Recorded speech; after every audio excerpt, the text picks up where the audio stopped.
This evening, we are transmitting over Facebook, Facebook Live, and that's where you'll be able to reach us best. The title of our meeting this evening is Emerging from COVID-19. COVID-19 is both a health crisis, but as we also know, it's an economic crisis. And the pandemic continues to spread itself around the world, and not in a homogeneous fashion. In some countries, like in Europe, it seems to have peaked, and we're beginning to see the light at the end of the tunnel and taking steps to emerge from the lockdown. In other countries, and unfortunately, as we speak in Africa, we're seeing that countries are experiencing the largest amount of number of cases and starting to see some severe lockdown measures as well. So we want to look about this in terms of an entrepreneur. How can we react to this situation? What can companies do? What instruments do they have at their disposal? In order to face this argument, we'd like to talk to two young Italian entrepreneurs who have passed through almost 1 year of continuous lockdown. Talk about a little bit about their experience and see what they can learn and what kind of advice they can give us in order to get through this period. With us today are Enrico Casati. He's the co-founder and CEO of Velasca SRL. Welcome, Enrico. Velasca is a manufacturer of handmade Italian shoes and has a unique model to distribute and to bring those shoes to the market. And they've had every year of their history, they've increased their sales. So they're doing something right. And I think Enrico can share some of that with us. Matteo Pichi is the co-founder of a chain of restaurants called Poke House, whose mission is to bring Hawaiian food with a California soul to the world. And he's has multiple stores. He's made multiple acquisitions during this period. When I looked, the last I looked, he was in 3 European countries and is continuing to grow. So welcome to you as well, Matteo. Thank you. Okay. The first question I want to talk to you about, both of you are co-founders. So what this intrigues me, and I want to understand, tell us the story of the company, how with your co-founder did the idea come about, and how did you initially begin? Enrico, if you could start. Yeah. Thank you guys for having me, and really honored to share my experience with the audience today. The idea of Velasca and the project started with me and a friend of mine, Jacopo Sebastio, who's also actually who started out as a best friend of my brother. Actually, that's how we met, and now we've been co-founders through this experience for the past 7 years. And essentially, we both had a very strong need and want to become entrepreneurs, to do our own thing.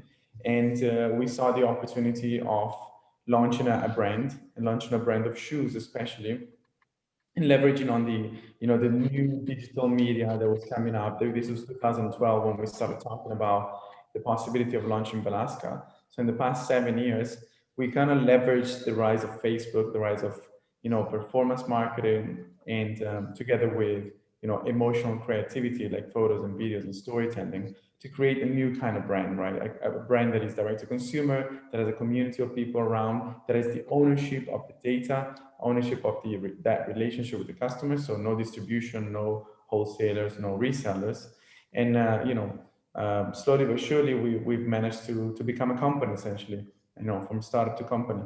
And if it may be a question and a matter of personality, but I'm a big fan of being a co-founder, not just a solo founder.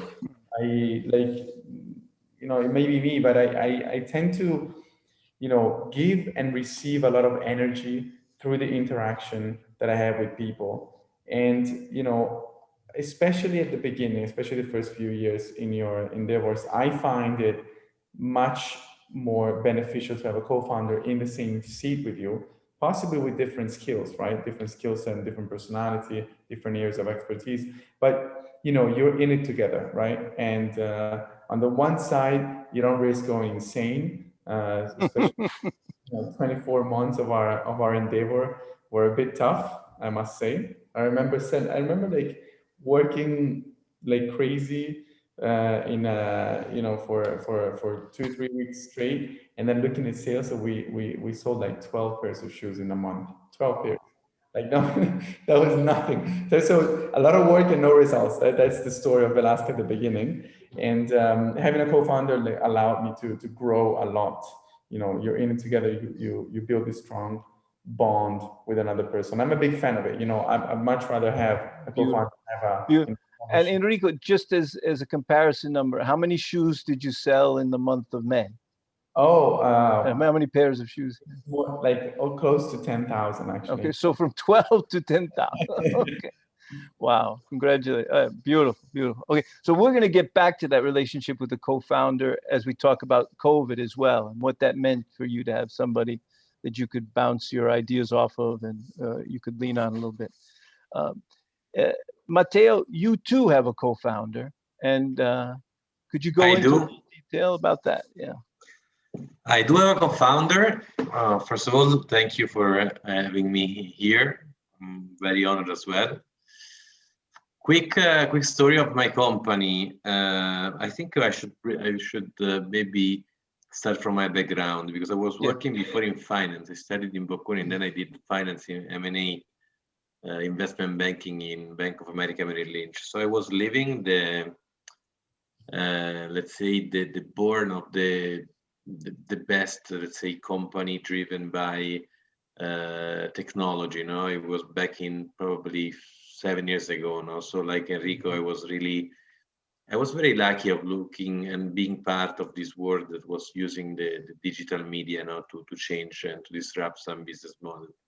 In my case, I was working day and night in investment banking, so I was used to order lunch and dinner every day. So I became one of the best experts of food delivery. And what I did in my life was to create a food delivery company.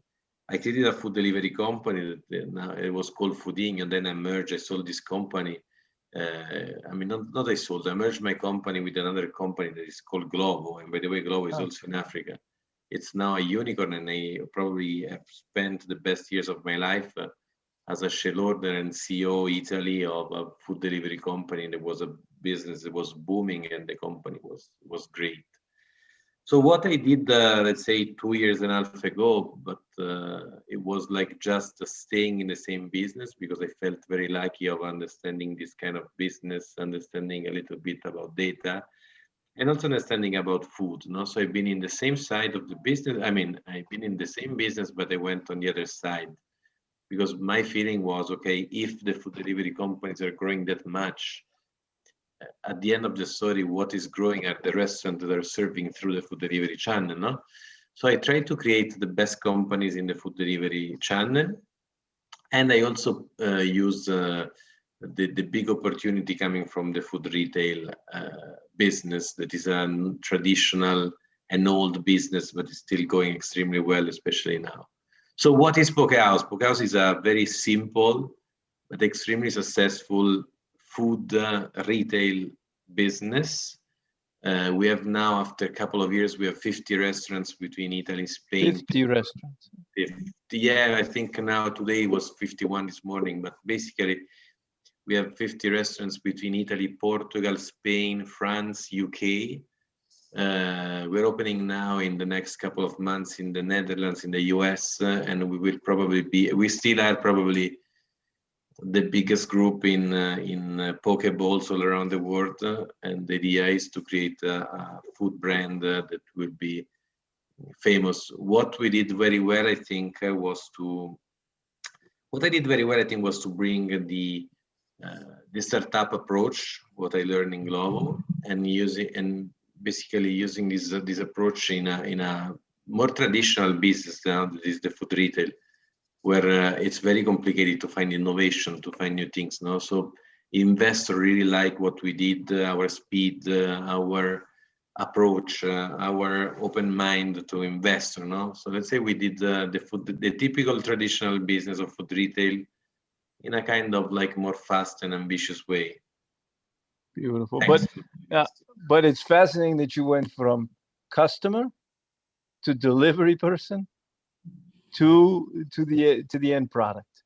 So to you've the done customer of the food delivery. exactly to the customer, the food delivery, but you've done the whole value chain. And so as you go through this, you understand the business very, very well. Yeah, because the reality is that the experience, I mean, when you, the curiosity that I always had, in my life of talking with person, understanding their business, was the only reason why step by step I created a sort of knowledge that I have leveraged now to create this company. Exactly. I want to pick up on a word you both use, because I think this is something for African entrepreneurs that can be a kind of a light bulb that goes off. But you both talked about data. Okay, how you're both in traditional industries, but you're saying how important data is to you. Enrico, can you elaborate on that? Yeah, absolutely. I mean, it's one of the key pillars of Velasca, to be honest, because we're also in a very traditional industry, and we didn't want to just launch another shoe brand. That was never the intention of Jacopo and myself. We want to essentially apply a new mindset, and a disruptive mindset to the same product that has been sold for centuries. Essentially, we started out with the Black Oxford shoe and the moccasins that are not, they have their own design. Obviously, we have a design team. We're very proud of our designs, especially now we're doubling down on it. But essentially, it's classic shoes, right? Classic products. So the innovation has to be on the process. It has to be, within the company and the way we approach things. And being in 2021, I think the number one opportunity for companies is technology and data, essentially. So we, on a small scale, because Velasca is still a small company, we're 50 people, we're not, 50,000. But on a small scale, at least, like, we started doing things right from the beginning. So having the relationship with the customer, having the data of the customer, analyzing trends, analyzing, what happens on the website, what happens on our digital properties, what happens in our stores. We have 11 stores as well, that we've opened up in the last few years, and we track, how many people get in the store, how many convert, all the data points that we have on the behavior of our community and of our customers. And as you keep on growing, essentially what that drives, I notice, is the whole team now is not just taking decisions based on an emotional reaction or just whatever feels right, but there is a common sense, like common philosophy that at least we should. I'm not a big fan of being data driven. I like the term data informed, right? You Yeah. gotta have the information about the data. You gotta see what the numbers tell you, and then you can still have a view, right? There are still different ways to look at a company, even if you have the same data, right? But Yeah. Enrico, yeah. No, I think that's a very important movement point. What you said is where you begin to make decisions. What is the basis for those decisions? So there's intuition at the beginning, obviously, but as you begin to structure, and you say you're a small company, but you've got responsibility for 50 people, you obviously want to grow, and so it's good to systematize, to have a data behind your vision, to have a backing for your vision. absolutely. Matteo, are you doing something similar as you open, 52 stores and growing? Yeah, absolutely, yes. I totally agree with Enrico on what he said. Like, it's all about being informed, no? What I can tell is, I think we've been extremely lucky of working in an environment where it's probably easier to start with a data, let's say, a data-driven, data-informed approach than bigger companies that cannot. It's way more complicated for them Interesting. to create a platform where the data is centered, no? So one of the biggest disruption is not coming because we are smarter, but because we are more agile. And we are more agile because, trust me, when I see there's some kind of product, some kind of technology used by big groups, I would like really to escape from. But it's probably the only technology useful for them to create a whole system. But they are extremely slow, while we're extremely agile in the technology that we use. Then I want to, we're talking with entrepreneurs now. Hopefully investors are not going to be in this room. But the reality is that investor now wants to learn this word. No, if you talk about data, your valuation is 10 times better. No. Yeah. So my personal feeling is that we should look for the right technology. We should be data informed. Mm-hmm. We should absolutely have this approach, but also when we create the next step of our company, we should know that investor will look at this. And to be honest, in my life, I'm not a data-driven person.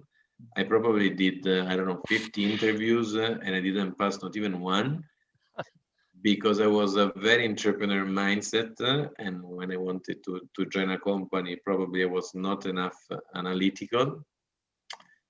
So I think it's very important to understand that if you need to convince someone, some stakeholders, you need to have this kind of approach, no? Beautiful, beautiful. So the use of data in fundraising is fundamental, even though It changed the valuation by 10x just because of the name, no? So you cannot say, you cannot go to an investor and say, I'm a genius. Yeah. You have to say, I'm a genius because I have the data in front of me, no? So this is probably the best way of making the things big for you and for your company at the end. Excellent. So that's a great lesson as well, is that you have better access to data and you can move on it more quickly because you're small and you're agile. And so that gives you an advantage over the bigger companies. But let's now enter into the argument that we wanted to address, because on the same lines, you know, the big companies have a huge advantage during the lockdown period, right? Obviously, they've got the deeper pockets, they've got the longer staying power, they've more access to more financing. And so there's a big advantage for those larger companies when we have an economic downturn like this, or some serious obstacles to doing business. So let's talk. What were some of the best moves, Enrico, that you made during the lockdown, during this difficult period, that helped your company stay strong? Well, it's an interesting question because now we feel like obviously the situation, the pandemic situation is very different around the world. Certainly, there's a trend in the European Union and in Italy, especially of a new beginning right now. So it's nice to look at the how things were last year, especially during the months of March and April. I remember it was like crisis mode.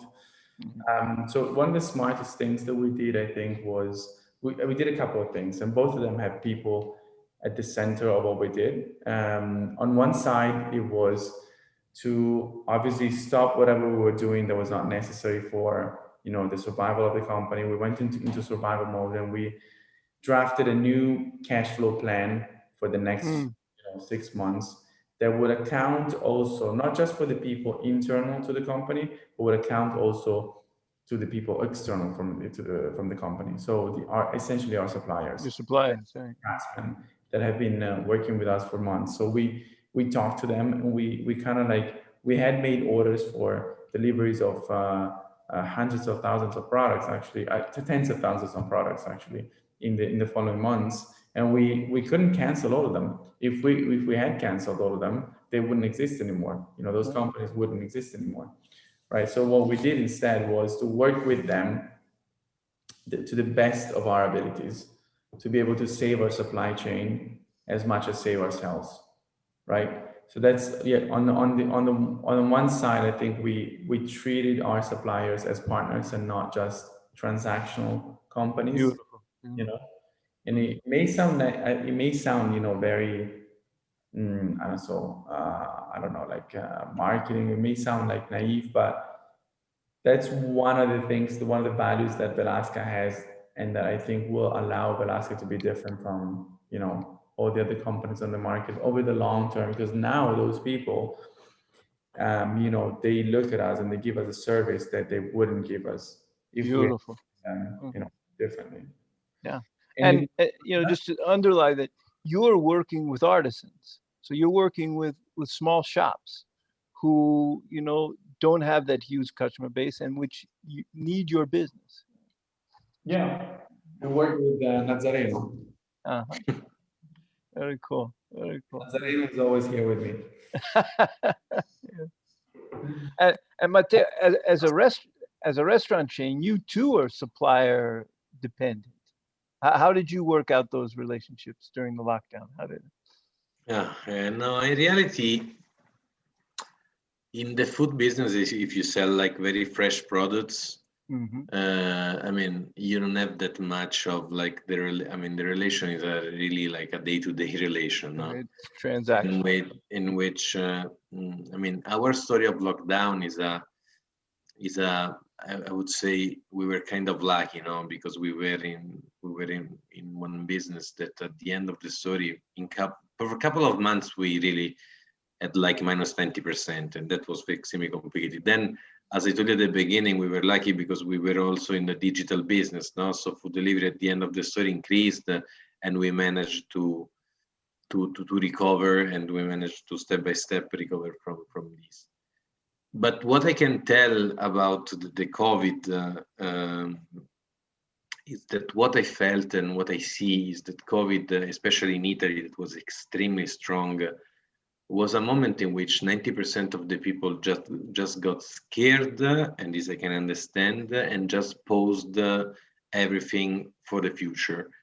Right. What we did extremely well is we really start accelerating the planning of our company for the future, no? So we have worked really more during pandemic than before, and the results that we're looking at now, it's extremely strong.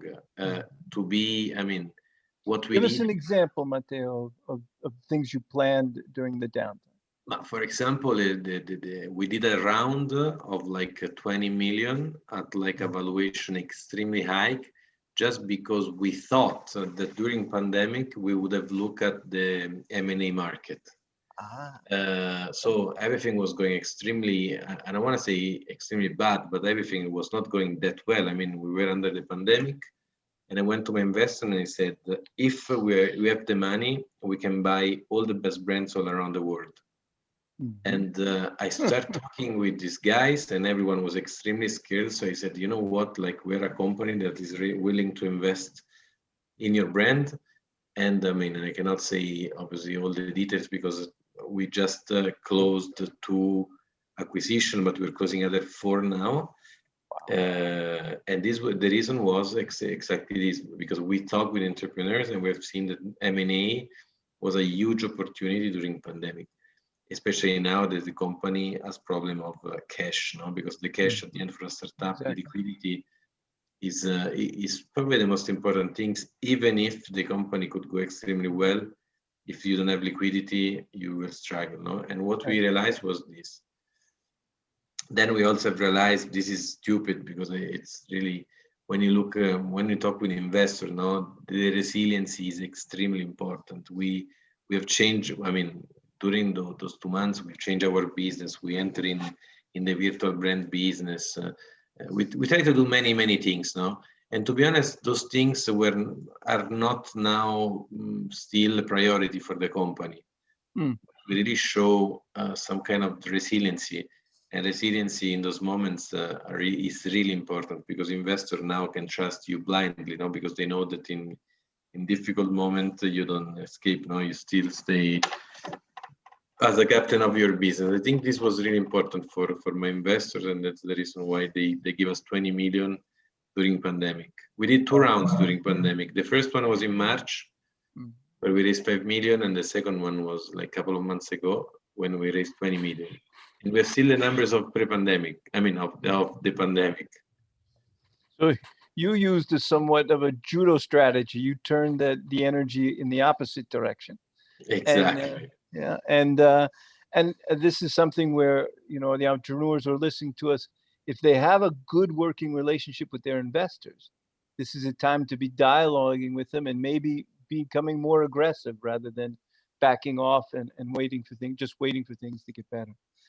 Enrico, any mistakes that you guys made? Anything that you could, you know, just a red flag and tell people to avoid?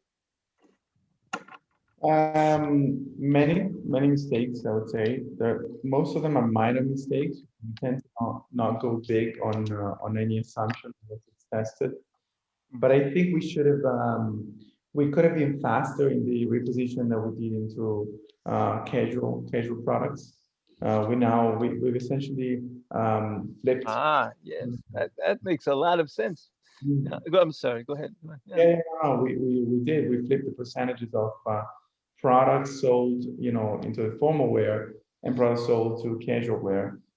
We used to be 70-30, formal to casual, and now we're 70-30, casual to formal. So we have, Wow. but I think we could have been quicker because we knew it was coming even before the pandemic. You're right. We started adding to our catalog in that direction. And the casualization process has been going on for years now. The pandemic just took it to the next level, and I think we could have been faster in that. So strategically speaking, other mistakes are mostly like minor mistakes. We all do them, but it's like I said, we tend not to go too big, right, on certain assumptions. So we're a bit more conservative. I think we could, maybe that's a mistake too, right? We could argue that that's a mistake. We could be more aggressive, right? I think Matteo and what you guys have done at Poke House in the past year and a half is really impressive, right? You went on the attack. By the way, I eat at your restaurant every time every opportunity. Seriously. Thank you. Every opportunity. I look at the line of people. I'm like, oh, those are like 15 euros, tickets, every one of them, right? I look at it from a business perspective, but I also love the branding. I love what you've done. We could have been more aggressive, like Matteo and the team. I guess that could be also a mistake. And many others, but those are the ones that come to my mind actually. Okay, very good. So Matteo, let's just talk about digitalization, which has become a cliche, obviously, and everybody's talking about the new normal and the digital component. But what does it mean for you guys right now as a restaurant? I mean, as a restaurant, it's extremely simple, no? Because the reality is that we were already in a process that has been extremely accelerated by the pandemic. Just to give you an idea, I think, I don't have the right data now, but probably in the next couple of years, online food will be bigger than offline food. Wow. I don't want to say that this has been accelerated. I mean, this has been accelerated by pandemic, but this would have happened anyway in the next like 3 or 4 years. I mean, in front of me, I have an African entrepreneur. Maybe this is not the case, but I think it's extremely interesting to know that this is happening in Europe and will happen in Africa as well. Sure. So what this means that there are, in the restaurant business, there are three big things. First one is food delivery using external platform. So I don't know the names in Africa, but like we're talking about guys that have probably, I don't know, trillion business. So they're investing like crazy. And if you are with them, if you are on their side, you will grow a lot. So we did this. Basically, Poke House is a company that has been known and has grown thanks to the food delivery. I mean, thanks to the investment that they did in their own platform, no? And we were there. And you were there, yeah. Then obviously, like there is all the CRM system, no, in which it's clear that people is used and is every day more used to be part of some loyalty program and not to receive the right message. So it's important to understand your clients and really know what he wants and try to be as efficient as possible. And then the third thing that is happening in Italy was not very common in Italy, but is happening now, is that people is starting to use the click and collect option.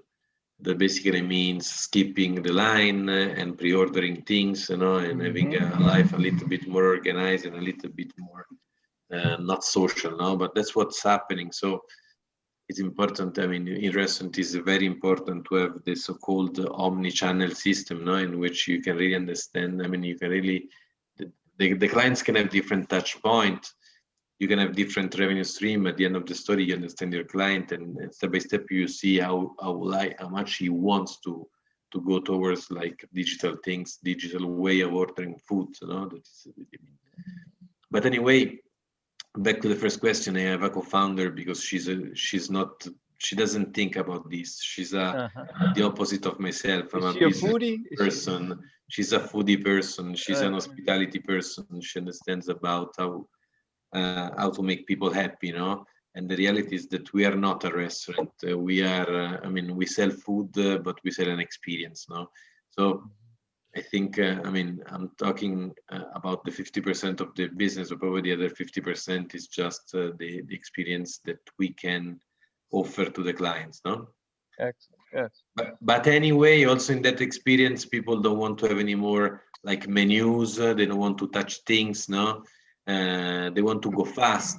They want to. So there are a lot of things that digital. That like also the traditional experience is asking to digital.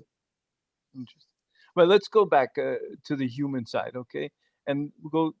So the last thing that I wanted to touch on in terms of COVID is the pressure it put on both your relationship with your employees and also, the strength that you found from having a co-founder and a strong management team. So, Enrico, if you could start just to touch on that, how did you manage remotely? I mean, you talked about your suppliers, but also your employees.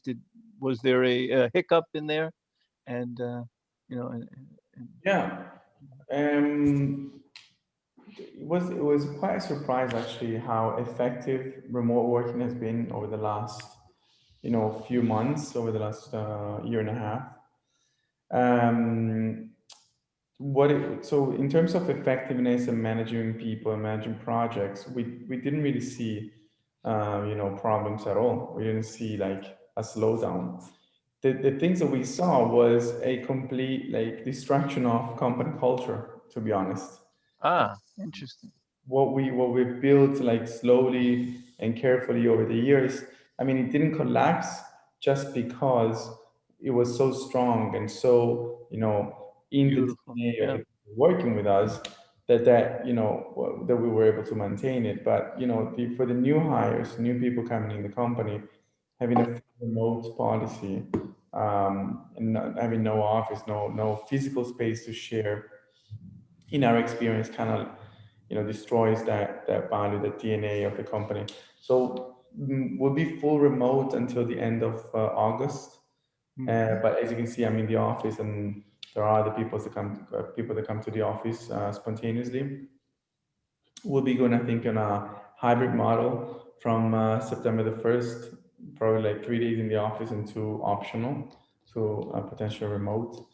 But it has been a challenge, I think, kind of like maintaining the relationship, especially not with the people that work with you on a daily basis, but with the other members of the team, right? So if you have to schedule a call every time you need to talk to someone because you're not in the same space, you kind of those spontaneous interactions that at the end of the day, the web of interactions of a company makes the company, right? Exactly. So it's been challenging. We've learned a lot. And I think, at like many things, if you survive this period, you'll be stronger, ahead of it, when you come out. And I think from September onwards, if things go as planned, right, we'll have a new hybrid model, a new realization that, you can be both remote, you can be in the office, and you can value, being in the office a lot more. You can value being at home when you want to focus on your tasks. Very good. But no, the idea that corporate culture is affected, and if it's strong, it can hold over the remote. But that's a very important point. And Matteo, you're in a very labor-intensive industry with a lot of turnover, and so you're continually recruiting and continually onboarding people. What happened during the pandemic, and how did you react to that?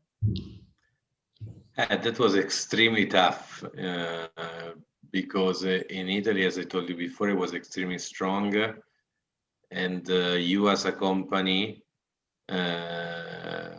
you have to show that you are a solid company that they can trust. So we really, I remember like it was yesterday, probably all the office, I mean, all the person that were working in the office came to help in the store In the store. because they were closer to us enough to understand how complicated it was, the situation, while the person in the store that obviously are a bit more far now from the other person, they obviously didn't care, they were scared, no? And us as a company, we have shown comprehension, no, to the person, because it was the only way to demonstrate that all the things that you say every day. You know, we are close to you, we are a very company that very focused on HR and blah blah. So you cannot hurt the person because it's extremely problematic for the day, for the new normality, you know, because we have person that smiles at clients, and by the way, in the restaurant, I'm not saying something I mean, I'm saying something stupid, but the first marketing tool is the smile of your operator. And if you want to have the smile of your operator, you need to be ready in those situations on managing them. So we closed some stores. Obviously, we probably have lost, not lost, but like we probably have 70% of the workforce that they were just scared and not coming to the office and not coming to the store. So we closed a lot of stores, obviously, but we didn't say anything. We just been extremely patient, and we understood their point, and we just wait. And in the meantime, we were behind the counter to do the poker because it was the only way. It was impossible. Very cool. Okay, now we're going to move now to some of the questions that came in from the field. So these are, and let me start and be very direct, and I'll go one to one, and we've got about 10 minutes, okay? The first one is about the clothing, the retail clothing industry. So Enrico, this one's going to be yours. It says, how can retail clothing business be more aggressive in the post-COVID business climate? More aggressive. You're right. This is Faith Chawaya from Zimbabwe. Yes, this. I mean, like, I think there's the underlying trends that the COVID pandemic just accelerated. One of them I mentioned before, which is the casualization of the office and of life in general. This is very much dependent on the market you're referring to. So I'm speaking about Western Europe. I'm speaking about the US. I'm not too familiar with the markets that may be the targets of the audience. But definitely in the Western world, there was an underlying trend that was accelerated by COVID. Another one is obviously digitalization. We've been very lucky to believe in it and bet on it in 2013 when we started. So we're kind of ready already when the pandemic hit. I think, if you were not, prepared and structured, it would have been much more difficult, to get ready during the pandemic because everybody wanted to. So all the agencies, all the people, were already taken. Maybe too late, but we went there. With a full team, focused on online and on digital. So it was like it still is like super central. The more time we spend on digital media, the more shopping we do on online. The most important thing is to be where your customers are, right? Right. So that in terms of being more aggressive, I think the only way to win, the only way forward, is to get the trends right. Exactly. I was about to say, going back to your point earlier about changing the product mix and moving from dress and office to casual, and seeing such a reverse. That's a pretty good sign, yeah, of catching the trend, understanding it, and moving in that direction. Maybe trying to anticipate that. Absolutely. Okay. Question directly, I think that something you've already talked about, but maybe we could elaborate a little bit on, is from Uganda. Danny Gotto asks, I'll address this to Matteo. He says, the pandemic has also almost tripled the cost of doing business. He says, how can one have access to finance in order to recapitalize?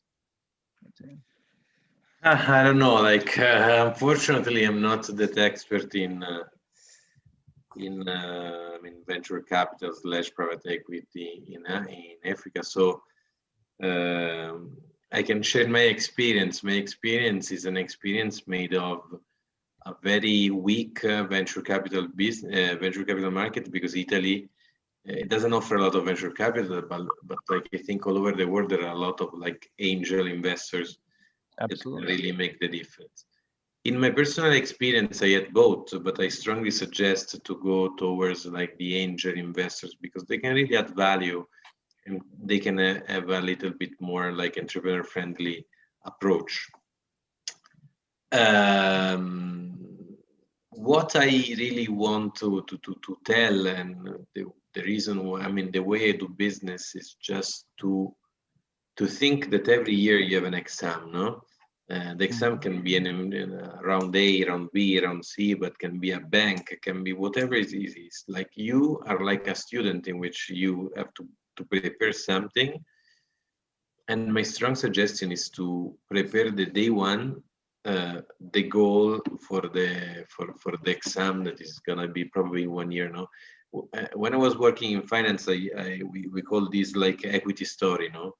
So Right. basically, I had like 3 points that the investor will listen, and you have to conquer the investor in that moment, in that minute. So what we do, The famous elevator pitch, right? exactly, and it's the only things that really work. So you have to have 3, I think, not more, strong points, and then like you have to elaborate on them. So it's what I always have done in my life is trying to read as much as possible the investments of the funds in the US, Interesting. Yeah. especially because I know that when probably where the innovation is in Europe, it arrives a couple of years after. So if some investor are investing in the US in some technology, in some business, it's gonna probably happen in Europe in a couple of years. So really try to understand which are the strong points of their pitch, and build them in your pitch. So spend 1 year in making the 3 points extremely solid, no? Because then you go to an investor and you say, you know what, I'm doing the right things and I'm gonna show you. So please give me the money, no? Excellent. So just like you say, know your customer, know your investor, right? I do. That's my approach, to be honest. Yeah. Know my investor. Right. And then, and the other element that you brought up earlier is the use of data, even if it's, Yeah, because it's know highly your investors, no? know your investor. So if data is the key, that's going to be a way that you're going to be able to drive capital, even in this difficult time, if you can show. Like just to show you, to tell you like a stupid example, okay? Now I know that robotics in the restaurant the business, food industry. if tomorrow I go to an investor, I go in front of markets and I talk about robotics in the food business, I will receive money for sure. So and then now maybe I have 1 year to build robotic, no? To show it, right. Yeah, it's not that I sell a dream. It's just I know what to prioritize now. Yeah, very, very interesting. Okay. Another one for you, Enrico. This comes from Kenya, Immacolata Omondi. Pricing strategy. How has the pricing strategy changed during COVID? Did you need to make adjustments, and what did it mean in terms of pricing? Right. We haven't changed much in our pricing strategy. We have a slight trend towards raising some of the prices on our products, but it's not necessarily really related to COVID. The pricing strategy of Velasca is essentially to offer the best possible products at the right price, which means the price that you would pay right if you didn't have all the intermediation, all the steps in the supply chain. So we're essentially the only step between the artisan and the final consumer, and that's how we position ourselves. So a lot of the effort is to tell this story and make the customers understand that they're not paying, $1,000, not because of the quality of the product, but because of the distribution strategy, right? There's a big difference. But COVID hasn't really changed us in terms of pricing, to be honest. Very good. The restaurants, Matteo, is it change pricing? No, we cannot. Like you have food costs. By the way, we have now the problem of shipping from China, of packaging and so on. So even if I would like to do it, it's impossible doing it. Very good. Okay, and the last question I'll throw out for both of you, and has to do with, it's from Rwanda, Scovia Campire. It says, what is the most cost-effective way to increase awareness about my products? Enrico, you want to? Most cost effective would be to, you know, the most difficult and also the best thing is to either go viral or have on board people that are already viral or are already like famous. That's the most cost effective. Obviously, it has hidden costs because in order to go viral, you either create a viral content. Yeah, right. And you take risks doing that. Yeah. You know, yeah, and or you partner up with VAPs, and VAPs have a hidden cost of, you know, you need to manage them. You know, I know the guy, the founder that launched BodyFit, which is a subscription, you know, a home gym essentially. And as soon as he got Ibrahimovic as an investor, you know, he got his face, you know, on the billboards, and they skyrocketed. I mean, it made an impact. Obviously, you need to manage that relationship, but that's the, you know, if you manage to do that, that's and it makes sense for your strategy. That's a very cost-effective way of building brand awareness. Very interesting. Matteo? I mean, our story is, I mean, influencer for sure. And by the way, influencer, it can be investors, can be whatever. So absolutely yes, but it's getting a bit more complicated. I think with investors, like with also some experience that we spend a lot and we didn't. I mean, we're not very successful. So what we love is the marketplace. I mean, obviously, Enrico cannot talk about marketplace because it's not a market. It's not sold in marketplace. But what I love a lot is our marketplace. So marketplace, as I told you at the beginning, means a lot of a lot of competition between different marketplace where you're in the middle, no? So you just use their investment to increase your brand awareness. So if we discuss about food delivery, I mean, we spend a lot of money in marketing, but probably 90% of it is in the food delivery platform. So if tomorrow you go to Deliveroo in Italy, you will find Poke House as a first. And the reason is that we are spending a lot of money to be there. But if I compare the money that we spent and how famous we are, I think the IRR of our investment has been zero. And I personally love this kind of business. I personally love the guys that work in Amazon, for example, because really Amazon is a marketplace that can make you extremely famous, no? So I personally love to work in business where my products are sold in marketplaces, not managed by myself. Beautiful. Okay, that makes perfect sense, and I think that's very much the logic of what you've been talking to us about throughout this whole hour. So thank you very much, Enrico. Thank you, Matteo. I think this has been precious. This has been valuable. Some very important lessons to be learned. If anybody has questions, please direct them to You4Impact, and we'll send them out to Matteo and Enrico, and they can give you maybe some direct advice if you need it. Thank you. Absolutely. Thank you very much, all. Thank you, Frank, and thank you to all the audience. I don't see them, but thanks. They see you. They see you. Likewise. Ciao a tutti. Thank you, Enrico. Thank you, Matteo.